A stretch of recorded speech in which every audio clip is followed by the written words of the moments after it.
For over 2 decades, one man ruled the Philippines with an iron grip. Under the shadow of martial law, democracy faded, freedom silenced. But in 1986, the people, unarmed, united, and undaunted, rose. Ferdinand Marcos came to power in 1965. Charismatic and cunning, he promised progress. But by 1972, he declared martial law, citing threats of communism. In truth, it was the beginning of a dictatorship. Drowning in corruption, human rights abuses, and economic collapse, dissent was crushed, political opponents imprisoned, press freedom gone. One of those opponents was Senator Benigno Ninoy Aquino Jr. In 1983, after years in exile, Ninoy returned, only to be assassinated on the airport tarmac.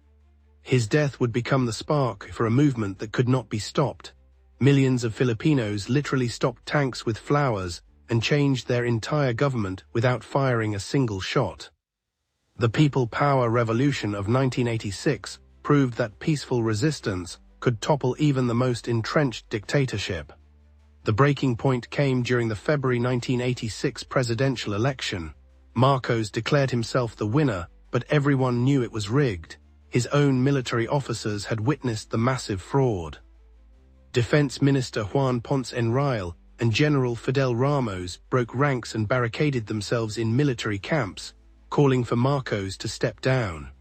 Cardinal James Sin went on Catholic radio and made an unprecedented plea. He asked ordinary Filipinos to surround the rebel camps and protect the defecting soldiers. Within hours, hundreds of thousands of people flooded the streets. They brought food, flowers, and rosaries instead of weapons. When Marcos sent tanks to crush the rebellion, something extraordinary happened.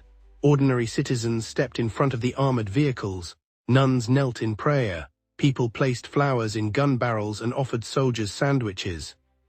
The military couldn't bring themselves to fire on their own people. For 4 days, this human shield held firm. International pressure mounted. Even Marcos's closest allies began abandoning him. On February 25, both Marcos and opposition leader Cory Aquino held separate inaugurations, but the people had already chosen their side. That evening, Marcos fled to Hawaii in a U.S. military helicopter.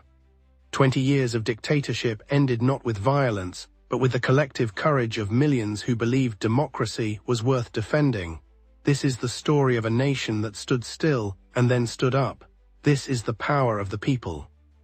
This is EDSA. The revolution inspired peaceful movements worldwide and proved that people power can move mountains.